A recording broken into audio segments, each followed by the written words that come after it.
Hello, and welcome to another Photoshop 2020 problem resolution. Today we're going to look at this problem that says use the lasso tool and content-aware fill command to remove one of the mountains from the picture.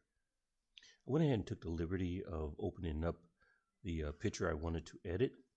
First thing you want to do is click on the Layers panel and select the correct layer to make your change to, which is layer 1.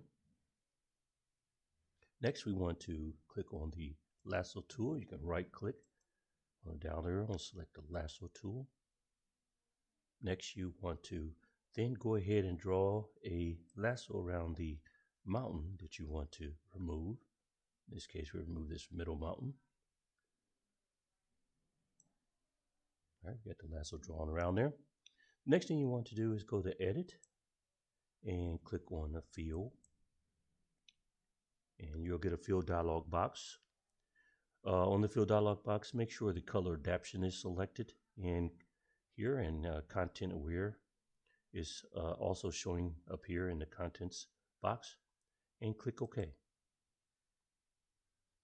Go ahead and click on your picture, and there it is. The mountain has been removed. Look forward to working with you again on next Photoshop CC 2020 problem resolution.